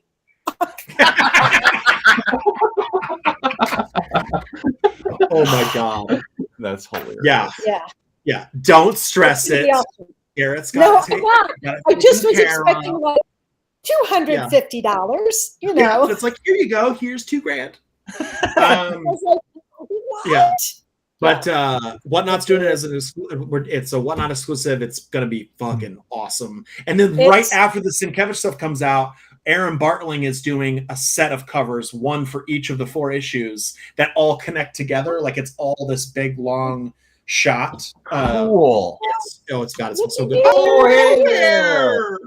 What a Look at his good face. boy. He's He the always looks star so of number 2. Issue Yes, number he 2. is. Yep, Foz. Poe, we're gonna have to change your name to Yes. Foz, buddy. Yeah, He hears me. He's like, Garrett is here. he loves Garrett. He does. I feel I was misled when I first went to visit Christy, like in No. person, her house and like her shop. She was like, my dog is a killer. gotta watch out. He's gonna literally bite your dick off. And then they prepped this whole thing like you have to meet him this way and all this shit. And I was like in there. He comes in and he's like, "Oh, what's up, bro?" And like jumps on me and starts like licking me and stuff. And I'm like, "What?" We're good. Yeah. We're good. Ask John Gata. And now, yeah, he did try to kill John, but now, like I was like standing at her house for a couple of days. I would like get up and I'd sit on the couch, and he would like climb on the couch all slow and like lay across me and be like, "Hello," and I'm like, "It's okay, buddy. It's okay." Yeah. Good buddies. I've never met a more dense canine. Oh my than God. that. He's so dense. Like his body is just like made of rock. It's got a lot of mass. Yeah, he's so heavy and he's so just solid. There's like no squishy parts to him except for his mouth right here. Yeah. Other than that, it's just fucking. It's massive. I don't even understand how it's a thing that lives. He is thick. Like, yes. yeah, it's thick. Yeah. I found a picture today of him when we had just rescued him, and his head's the same size, but his body is so little. And I showed Jeff, and he was like, "Oh my gosh, he's like a fourth of the dog he is now." Okay. Well, since people are mean. What did I do with? Oh yeah, you gonna show that baby? Oh my God. So my new puppy that I don't even have yet. Please show the picture. I hope you're gonna show. Yeah, I'm gonna show the one that I just showed you guys. She had her first vet appointment, and she's like the most precious thing that's ever existed in the world. Oh, nice. Yeah, she is. It doesn't even do her justice. Oh, there she goes. Oh, baby. Yeah. Oh my God. But my favorite part is that after, like, while they were waiting for the vet, she then decided she was like over their bullshit. Yeah. Okay. Enough. Yeah. She's like, "I've been waiting." Yeah. So her name is Hilda. She's amazing. I already am like so in love with her. I just have cast all my other dogs aside. I'm like, "Be gone. Not Chris. You're not Hilda. Be gone, fucks. You're not worthy." She wants to speak to a manager. Yeah. It's my dog Karen. See, John just said he would have eaten me in one bite. Poe lunged at him. He'd have been an Iowa snack. Snapped, and I was like horrified. I was like, "Oh my gosh, John will never ever come back here, but he'll own my shop." So. Oh my God. Oh, that's funny. That's right. Yeah. Is there a part of the show where we get to talk about just like random comic book shit? Yeah, let's do it. I have one more question. Okay, hit me with it. As much as I love talking about Good Boy, I have something on my mind that I have to get off. Yes. So One last question about the tour. What was, for each of you, what was your biggest takeaway from this experience? Never do it again. I mean, Christy's the best. Just kidding. Yes. Go ahead, dear. After you. Yes, After you. She loves me more than she could ever admit. No, I will always admit. I love Garrett so much. It's not even funny. My favorite part. No, what your biggest takeaway? It doesn't have to be your favorite part. It's just your. Well, the biggest takeaway. The biggest takeaway is that. Oh, I don't know. Sorry. My biggest. I don't know what my biggest. I'll go first. I know mine. Okay. My biggest takeaway is that, like, you should always treat your fans the best you possibly can, because they will never cease to amaze you, like what they will do in return for you, like when they come hang out with you. We had so many people, like I had a really terrible experience when I was a kid with Todd McFarlane. Never bought a Spawn book after for years. Like, it's a fucking grudge I've had for fucking 26 years. I never buy a Todd McFarlane product. And after that, like when I started in comics, I met George Perez one time for like maybe 20 seconds. And I was like, this is everything. Yeah. This is it. Exactly. After that, I was like, no matter what I do, I don't care how insignificant I am. Anybody that's into my shit, I'm going to treat him the best I possibly can. Mm-hmm. And Totally. like, I always try to. I don't always come through as much as I'd like to, but I always try. And going on this tour, it was very apparent that I'm like maybe not a giant piece of shit. Like, because like people, the fact that people were traveling so far, Angela, the biggest sweetheart in the world, like coming and like helping us like pick up Christy's luggage from the airport that like they had lost, like going and like bringing us food and drinks and like doing all these things. Like I have friends I've known for 20 years that wouldn't do that shit for me. Like, yeah. And like comics gives you such like a direct tie to people's like hearts and souls that like if you make that significant, like that stays with them. Oh yeah. They don't forget that shit. Like I remember things people have done for me like in comics that like was just like to them it was nothing. Like Christy, the first time we hung out in person, she was like, "Oh yeah, you love Hellboy, you love Doug Jones, come here." She took me to Doug Jones and was like, "Doug, hug him." And he held me and caressed me. And I was erect the whole time. And I have never forgotten that. And like to Christy, it was nothing. It was like, oh, this is just Doug. Just Doug. I was like, fuck you, that's Abe Sapien. Okay? Yeah, exactly. That's like, so cool. That's the kind of shit. And I'd never fucking forget that shit.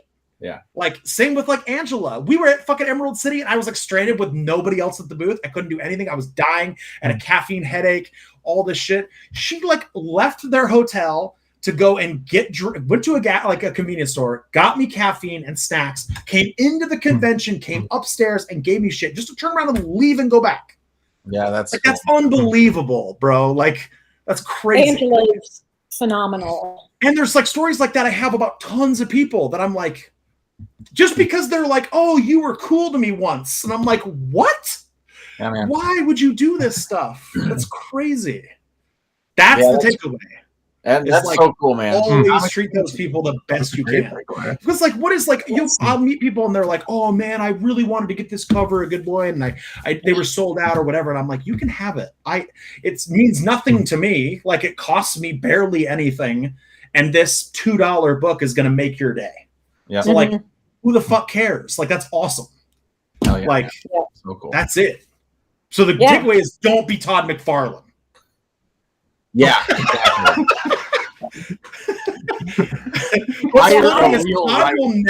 What's funny is that interaction was so insignificant to Todd that he'll never remember it, but it ruined my life at the time. It was awful. I was fucking 9. That's crazy. And I was like, bro, I went to meet him at a show. I had to sneak in. So my parents would not let me go to Comic-Con. I snuck in and like took my Spawn #1 to get signed. I gave it to him. I wanted to ask him some fucking question about some goddamn character that I can't even remember now. And he said, he was like, come on, man, move it along. And like pushed my book down. A 9-year-old kid who I was like obsessed with it. I'd only read the first issue and I was like, this is my life. I want everything. Yeah, man. That's and after that, I literally walked away and threw it in the garbage. Good, hell yeah. And then the guy behind me took it out of the garbage. But that's not the point. So I was like, after that, I was like, I'll never buy a Todd McFarlane thing. And I love his art is so good, bro. And like, there's so many things I see, and I'm like, damn, like I cannot swallow giving him money. Oh, I get it, man. Just because of that. Just because he was a dick to me one time when I was 9. Sometimes it's all like, bro, don't be a dick to your fans. He could have been super nice to me, turned around and been like, that kid's a fucking piece of shit. And it wouldn't have mattered. Nope. But like, don't fucking be a dickhead to people. That makes no sense. I see all these, like, I see so many like entitled creators and like people who like, I heard a story today about a creator that I will not name who was like invited to a local show to them. They're an indie creator. They are not a big deal. Okay. Just like I am not a big deal. This person is not. They got invited by a local show to go to the show, and they were like, well, I would like a hotel downtown. I want an Uber to the hotel. I want this. I want these things. I want, per diem, whatever. And I'm like, who the fuck are you, bro? Like, it's comics. Yeah, that's brutal. It's comics, dude. Like, it's not a big deal. Like, why are you being like this? It's just blows my mind. So don't be a dickhead. All right, you guys? Yeah, I love it. You know, I mean, I will name names. John, I gotta call Trish really quick here. She said, "Don't ask me like Trish, okay. Yeah, Trish at Baltimore. Trish is my favorite people. Like around the building, you know. Trish is a goddamn superstar. She spent time with every single person and was so sweet and so Trish lovely. is the person that I'm talking about. That's the person that you should be. You should be Trish. She's not the person that wanted all the things. She's the kind of person that you should be. That's why I was the like, kind of person that you should be in this. Same with Aaron. Like Aaron's the same. I expect a red carpet to be rolled out for me and carried on a royal chair. Yeah, that's Aaron Bartling. Aaron Bartling, he doesn't need much. Aaron Bartling, like that's the kind of people. Aaron's the same way. Like I see Aaron do stuff for people all the time. Like just like I'll remark your book for free because it's gonna you're gonna lose your mind and you're never Let me tell you what Aaron Bartling did. Our first show on Whatnot that we were selling our Good Boy cover that he did. He came on the show, we didn't invite him or anything. We didn't tell him about it. He just came on. And so we invited him to come talk. And he said, anybody who buys a book tonight, if they send it to me, I will remark it for free. Oh, crazy. Yeah. Did not need to His do that. remarks, by the way, are like fucking paintings. Yeah, they're paintings. They're not. Insane. It's not a remark like I do or like he does. Although his are pretty. Hey. I like to talk to this. Shots fired. Not shit like this guy, but I said yours are pretty good. I know. Listen with your ears. And he didn't need to do that, but he did that because he just wants to make the fans happy. Yeah. And he's amazing. He's amazing. Trish sends me all the time. She'll like doodle stuff on napkins, and she sends me. She's like, "Here's a flint for your day," and I'm like, "What the fuck? What? Like, you know that you have like one of the highest selling comics in the last 5 years, right? Like, why are you drawing this?" She was the first fan art of Flint. She did the first fan art. Fan art. I still have it on the phone. This is crazy. That's the kind of shit, though. People ask me because I work with a lot of the same people. People are like, "Why don't you work with this person or that person?" I'm like, "I found my people, bro. I don't need that shit. Like, I got the best people doing my shit. Yep. And even if they're not fucking these names out here, they're more talented, they're nicer, they're better to people, and they're not dickheads.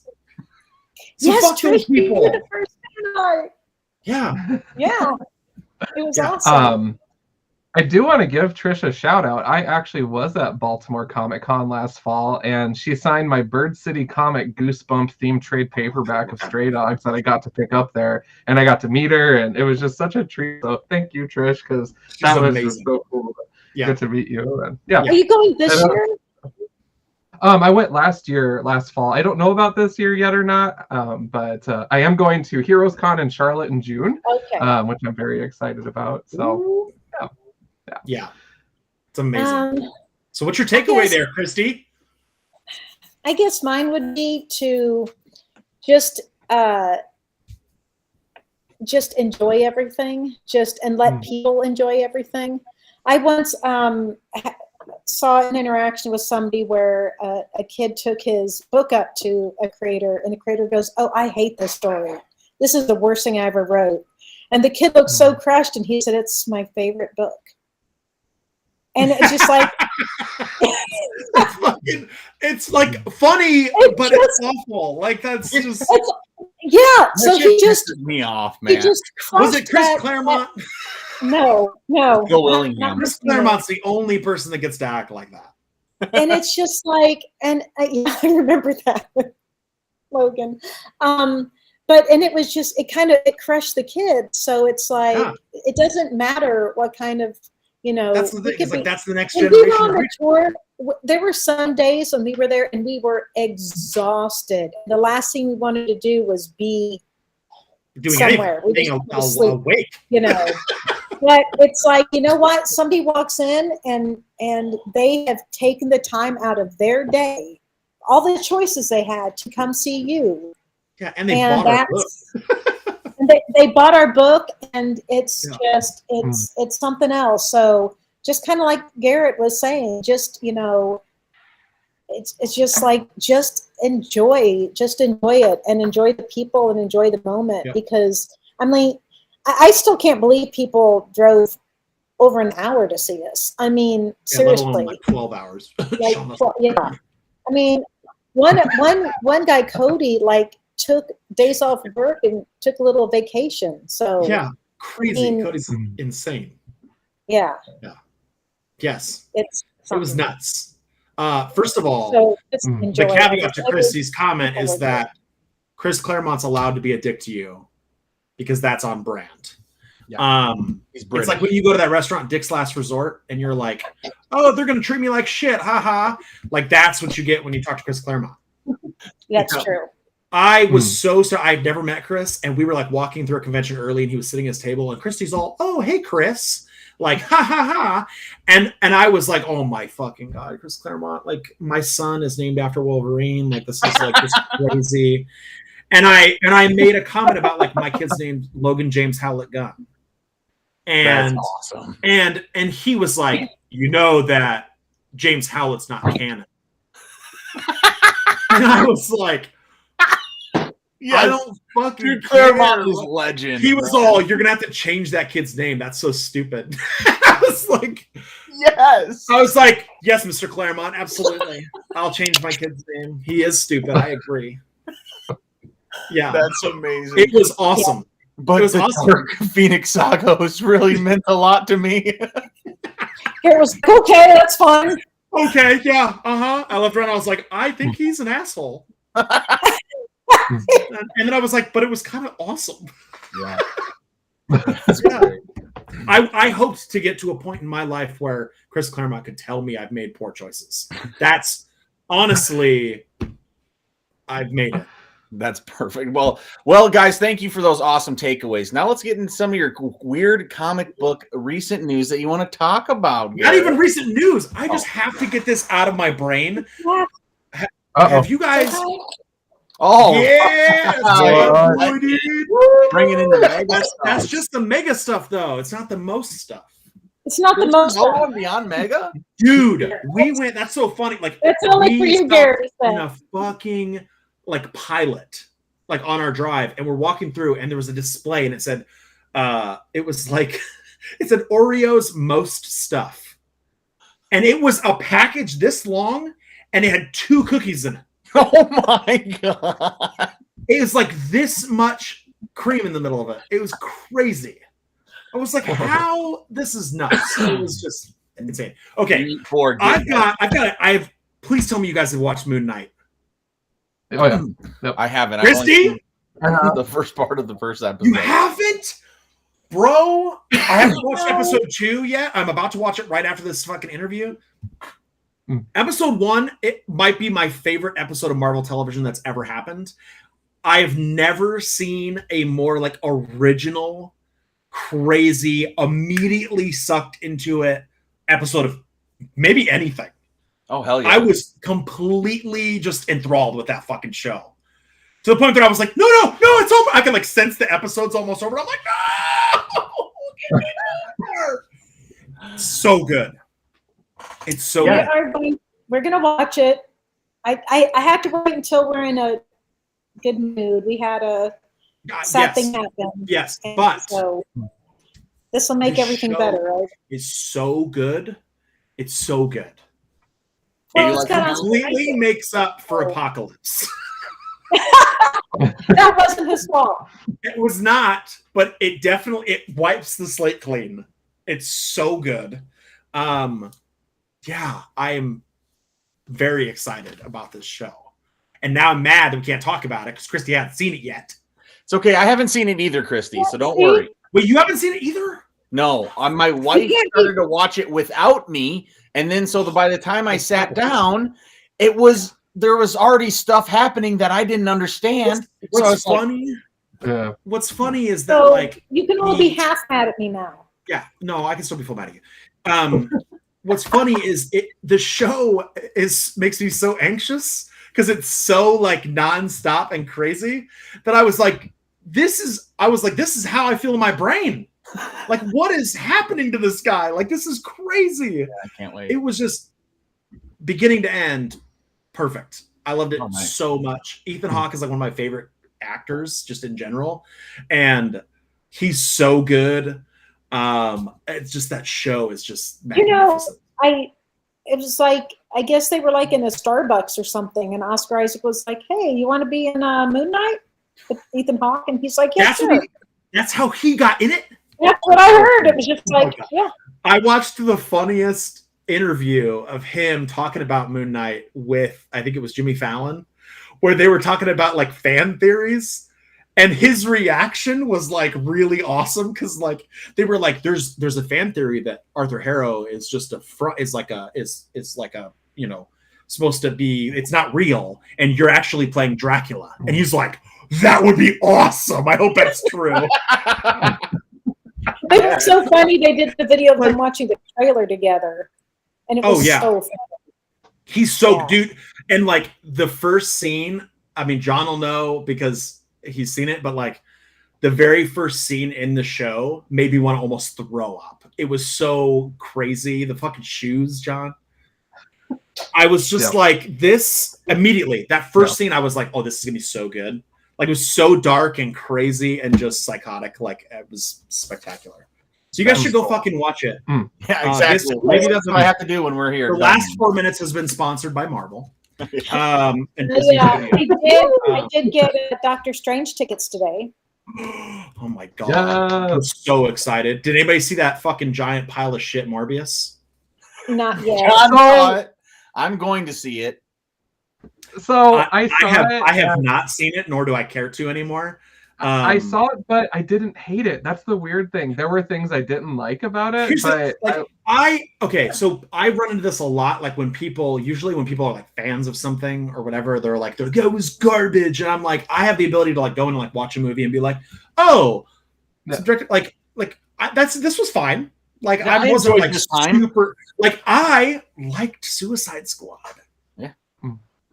Like, I thought it was a very realistic fucking take on like a modern Joker. Like, I was like, this fits, this tracks.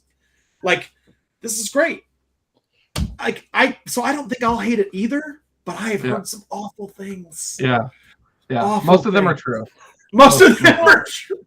I think by the time we watch it, our expectations are going to be so low. It can't be worse than Carnage. It can't be worse than Carnage. I agree. It's like, it's not going to be worse than Carnage. It'll be on the same line as Venom, the first one, which I was like, you know what? I haven't watched it again. Venom. I haven't watched it again, but like, I came out of the movie theater. I was like, oh, that was awesome. Had a great time.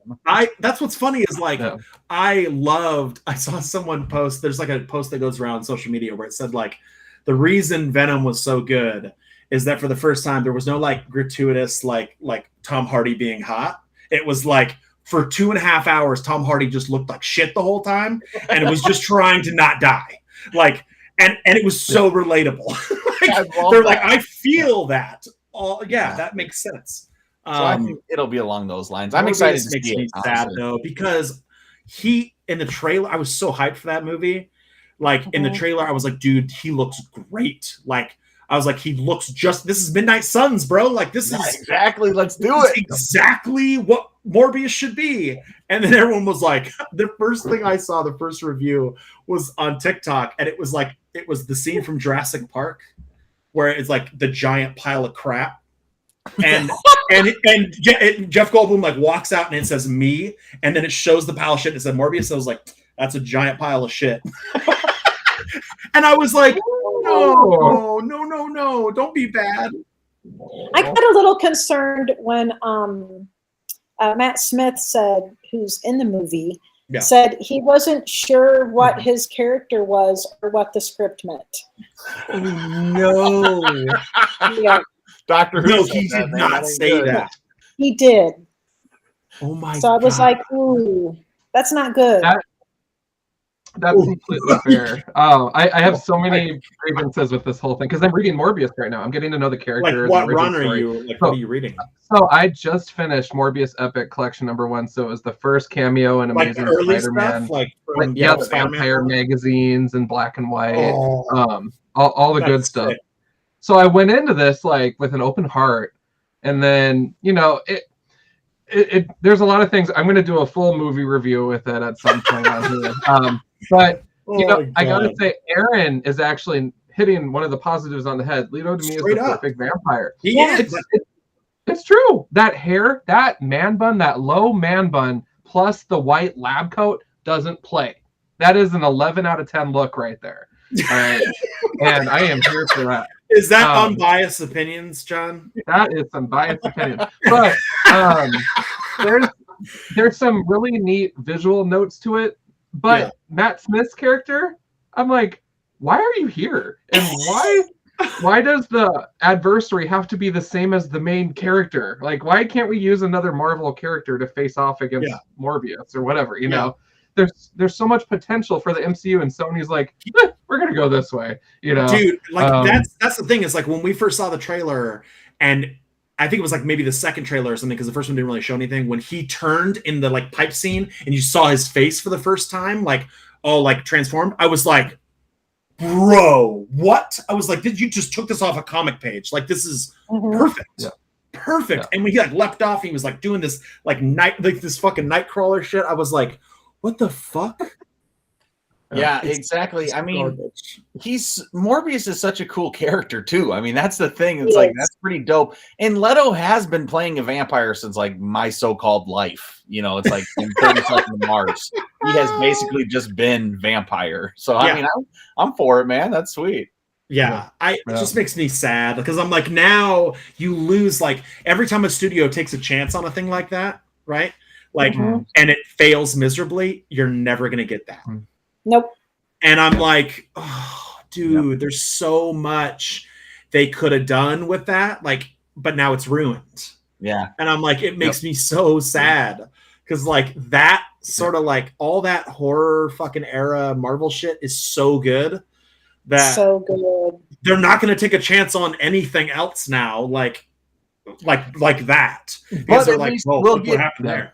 We'll get Blade and other things from other things, and God damn it, Mahershala better not fucking let me down, bro. He can't. He's so good. I don't think he will. He's such a good actor, and like he's gonna be so good. But God, please don't mess it up. Like, yeah, I need Blade in the MCU. Like, me too. Please don't. Yeah, don't.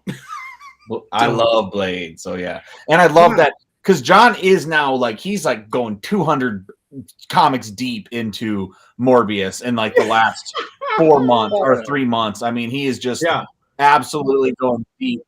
Christy sent me some ammo too, so that's dope. You should like, I'll take that Dracula. I'll take that Dracula. Oh wait, was that a Dracula? I'll take that Dracula. I also love characters with from Marvel that like have like funny backstories, like the fact that he's Morbius, the living vampire to get around code stuff. Like that's so funny to me, and like I just want characters like that to thrive because I'm like, this is such a silly thing. Oh like, yeah, I love it. Well, no, we can't have dead vampires. Yeah, no, don't worry. He's a living vampire. Yeah, this is okay. Yeah, it's just, oh god. And I was like, man, how cool would it be? Like, they should have had an after credit scene with Blade. I was like, that's the perfect like setup. You got vampires. That could have been the tie into then like when we see Blade in Multiverse of Madness, because that's gonna happen. I'm just convinced that's that you're just going to see everybody. Fans' expectations right now is that like everybody is going to be in this movie. So. Yeah. Did you try to get tickets today on AMC? I just kept clicking it and kept saying, "Your order didn't go through. Your order didn't go through." Like, luckily, I live in a pretty unevolved part of the United States. I'm going to go insane here. And I was like, Manu, I've come here to bargain. I'm like sitting there trying to get them. Yeah. So finally, I just went to the computer and then I got them. So yeah, I'm convinced that that's Blade we see in the like Illuminati shot in the trailer. There's a guy in the background standing up on. I think they're making like a new Illuminati. I don't think they are equipped to make the original, like with rights and shit, and like who is in it. So I think they're like gonna make like a weird like new version, which they get around by being like, it's the multiverse. Like, why wouldn't there be a new version of the Illuminati? But like, there's a guy standing in the back that looks like he has a long, slick outfit on, and then he has a sword on his back. And I was like, bro, if Xavier and Blade are on the Illuminati together, I'm gonna lose my mind. Like, that would be so sick. So cool. Man. Yeah, I need that movie. When is that movie coming out? I'm excited. May 5th. May 5th. May Yep. 5th? Thursday night. Well, it comes out the 6th, but Thursday night, yeah. Oh my God. 30 days. I'm going to be in Michigan by myself seeing it. Yeah. I have an extra ticket. I know, but I gotta drive like 5 hours down there to We do have that. a Chili's. I do have a Chili's. Yeah. There you go. And Coke. And that, my friends, is what we call a callback. Bring it all the way back around to Chili's. Speaking of Chili's, I had this thought earlier, and I was amused by it. Oh shit! Is there such thing as being able to get a Chili's variant cover? We talked about that actually. Bro, that would be awesome. Remember when we were doing the one we were drawing Chili's? On the back of our like test board, I drew a Chili's like pepper, and I was like, look, Chili's version. That would be amazing. We should we'll be like, look, you guys don't have to buy any of them. You don't have to do anything. We just need the rights to use the logo. And then when we go on the tour for Volume 2, inside of the blood foils, we'll have Chili's variants. That would be awesome. Yes. So stupid. Oh my God. But if you achieved it, that would be so It would be amazing. spectacular. I would be so proud, and no one would care, but it would be awesome. Yeah, it would be great. So we're gonna do that. Yeah. Well, goodness. So what is coming up for you outside of Good Boy? What are projects that you're working on, or projects that you're just taking on in general with other people, online things? Just like which one? There's so many. So Garrett and Kit have Little Red Ronin coming out, which is a reimagining of Little Red Riding Hood in feudal Japan, and it's amazing. But she's a red panda. Yes, she's a red panda. She's adorable. With her friend Dave. It's so good. I can't even. Some of the covers on this are amazing. I Hate You, Please Die is coming out, which is also adorable. Malia's art in that is incredible. That's kind of the first she's like the first person we're letting in, Yeah. We have like our little group, right? Like we have like me, Christy, Kit, and Dave. That's like our little group. And we've like told Kit, we're like, look, you're a god, but even you run out of time. Like there is other things we need to make that like you're already booked. You have Good Boy for the next 2 years. You got all these other things. And so we're like, I have this friend, Malia, like she's amazing. I want to test her out and like bring her in to try to do some stuff. She's amazing. She's so good. She's an art student. She does like, she had never done sequentials before. She never done anything. I was like, look, I'm going to give you a script. I just want to see what you do with it. And I gave it to her, and she like the pages she's doing are incredible. Like I think she's a veteran. It's crazy. Like she's more pro than people I've worked with for years. Yeah. That it's just insane. So yeah, I'm doing a book with her called I Hate You, Please Die, which is a coming of rage tale. And it's a sort of like semi-fictional, semi-autobiographical story about Garrett's life as a child, with some little supernatural elements, some devils and other mischievous characters. It's about a little kid that basically makes a deal with the devil for the power to make bullies explode. But then that power kind of goes to his head, and it's like a whole thing. Oh, man. There's a whole bunch of consequences. I'm a bully. Yes.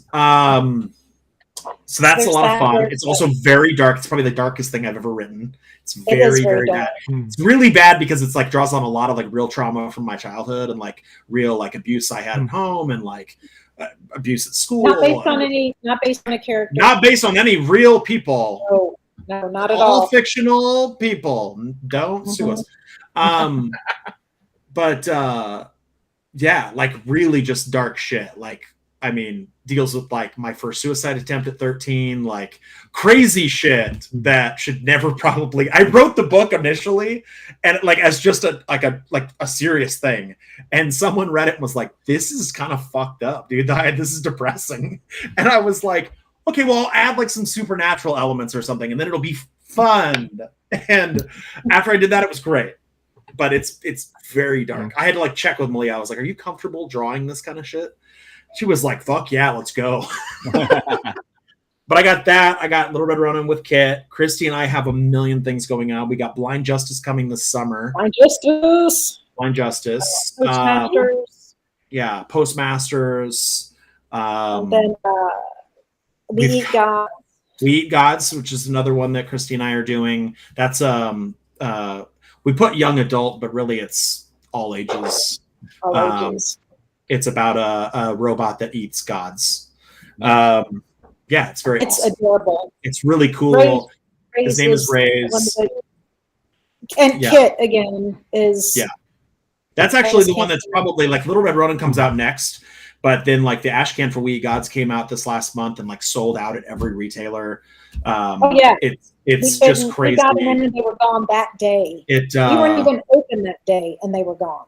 Basically, the concept is that, like, there's this thing called the God War, which is like all the deities of all the different religions basically go to war over the right to rule mankind, humankind. And in their greed and selfishness, they basically kill all of humankind. But before humanity is extinguished, this robotic scientist, creates what he calls the God Eater droids, which are basically a fleet of robots that are meant to kill the gods once we're gone and then bring back humankind from extinction.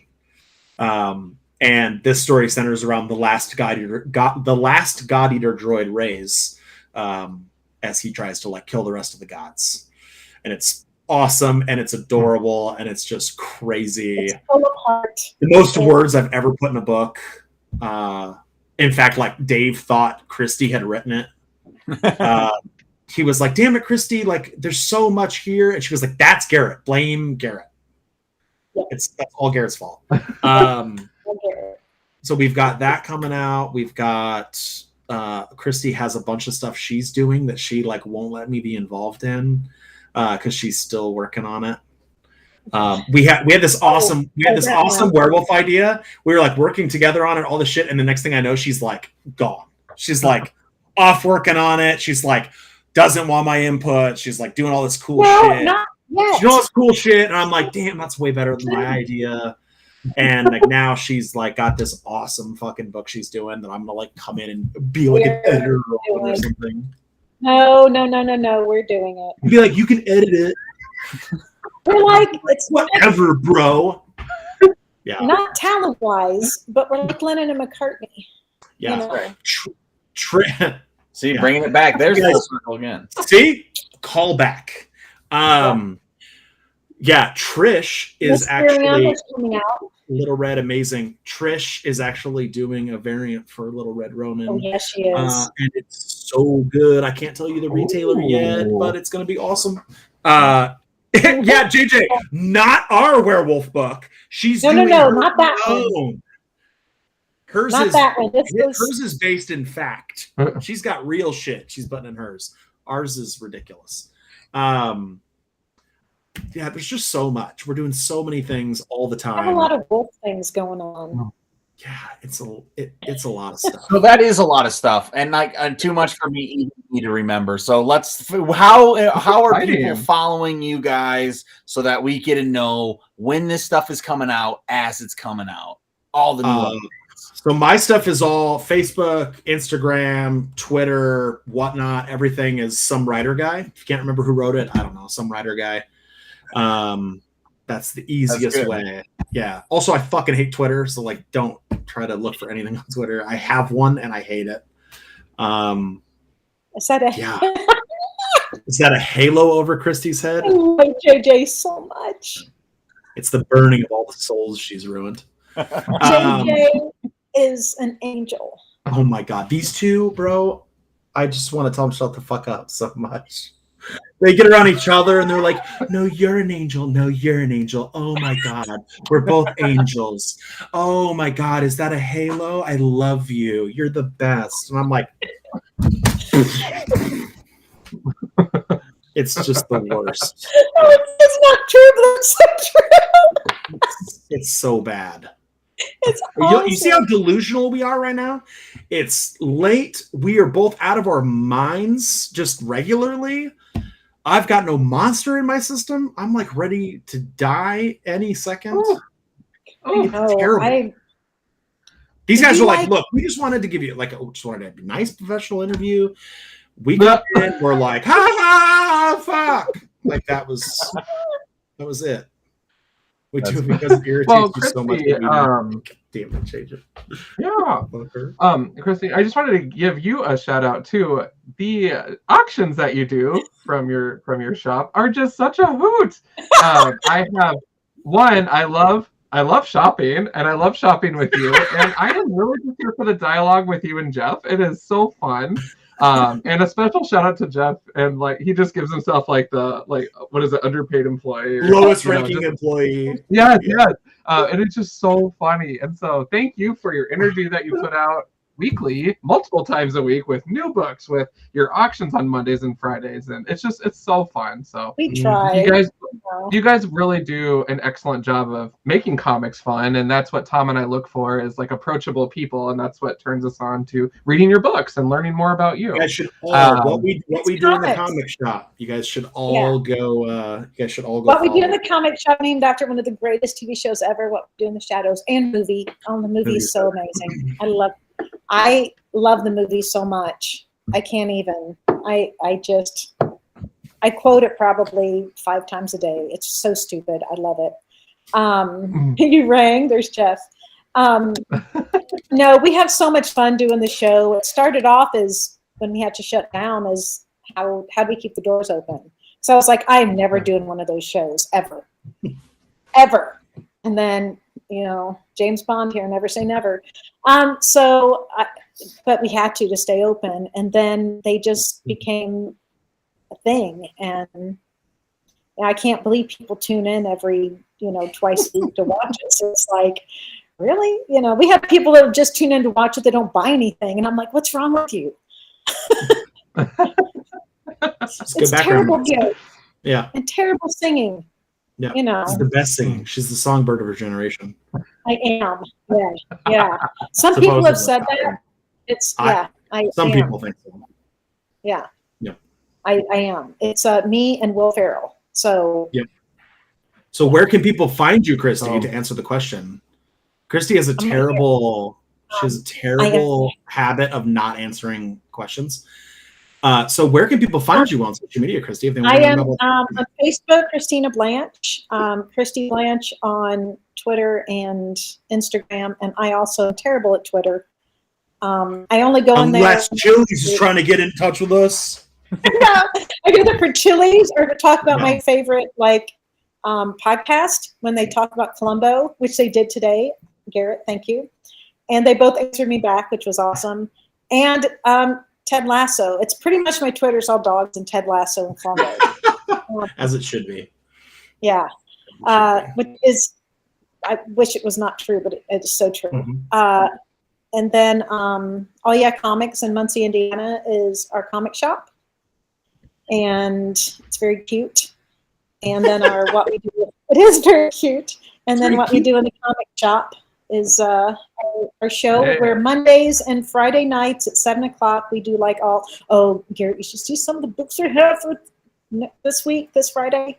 We didn't do our show Monday, but I'm sure I'll get preview pics. They always tease me before they do their show and send me photos. They're like, look at all these things. And I'm like, can I get these things? They're like, no, come to the show.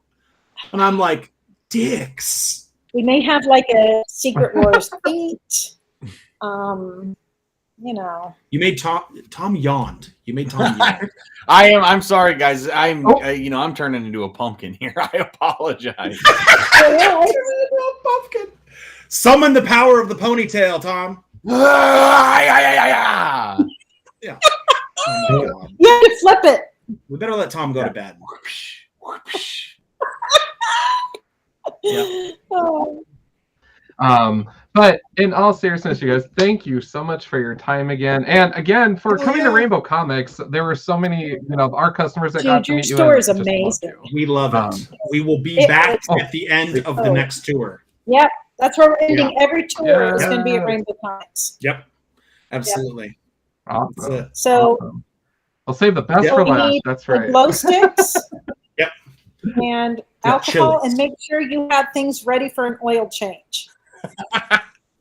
Okay, we are That was on a it. callback. We are on it. Oh, you know what's crazy about that oil change? Our manager was like, "Why didn't you guys put a piece of cardboard on the ground for Trevor?" He was out there in the concrete, and I was like, "We're such a dick." I didn't even think about that. We have like millions of boxes on the dock, and Oh, It Yeah. adds to the experience. He needed to be miserable. That was the best Yeah. part. yeah, he walks in, his shirt's just black on the back. yeah. But he was really terrible. enjoyed meeting you guys, though, for real, Garrett. It was a blast. So thank We had you the guys, most. We had so much fun. and Yeah. Amanda and John, and so yeah, we all had a good time. Yeah, You guys y'all are are all all right. Yeah, y'all are good. Yeah, no, you guys are great. Yeah. And you get to hang out with JJ. So lucky you. You get to see JJ all the time. He's got like a halo over his head because he's so perfect. He does. I can't help it. He just does. They sound like Lola from fucking Big Mouth every time they talk to each other. Oh my God, you guys. It's terrible. So he goes, "Oh, it's JJ calling. Great." And I would go, "Hi, JJ." And he's like, I'm like, I just know it's coming. Yeah. I just know it's coming. Oh, Anyway, thank you guys for having us on. You guys are amazing. You guys are awesome. You've got the best blacklight room of anyone I've ever met. Yes. Also, Thank you. your fucking Raphael fucking skateboard deck behind you is so sick. That's a Riff Raff the rapper Shut up. Raphael skateboard. What? Pretty sweet. That's super, and it looks like it's signed. Oh yeah, I met him. I He's got like, it. "Oh yeah, Yeah. Riff Raff. nice." That's fucking amazing. Oh yeah. It takes a lot of courage to put a Riff Raff skateboard up in your background. Damn right, I man. respect it. I'll respect it, go man. there. Between that and the ponytail, we could be best friends. Exactly. There's not another person like me. Awesome, guys. we will get you those zines though for sure. Yes, guys. I want spork. Yes, you got Yes, it. please Yeah, I need support. spork. Yeah. You got it. That's Yep. amazing. All right, guys. Cool. Yeah. Well, thanks Well, for we're gonna having us. shut it down here, you guys. I have a Thank you Swamp guys so Thing I much. need to send you for Oh, that yeah. guy. I have a Swamp Thing that I know he Ooh. does. John will love Yeah. it. Yeah. So yeah. Yep. John loves all things Swamp Thing, and he will greatly appreciate it. And, yeah. Hopefully, you guys will have a chance to meet him next time too. Fuck So, yeah. Yeah, that would be It's awesome. amazing. I love Swamp Thing's my guy. Awesome. Well, we'll shut it down, you guys, before anybody turns into pumpkins here. Thank you so much to Garrett Gunn, Christina Blanch for hanging out with Tom and I. We are Comic Book Look, proudly sponsored by Rainbow Comics out here in Sioux Falls, South Dakota, the mighty, mighty Dirty Dak. Collectively on the Twitters, we are @ Comic Book Look. I am @ John on Demand on the Instas and Twitters. Tom is @ Tom Stu Divine on both. And then if you're joining on YouTube, feel free to join our Facebook group, A Comic Book Look. We'd love to continue the conversation and hang out and talk comics. That's what we do. But until next time, it's a beautiful wrap up to A Comic Book Sabbath here on Wednesday. We are going to do what we do best.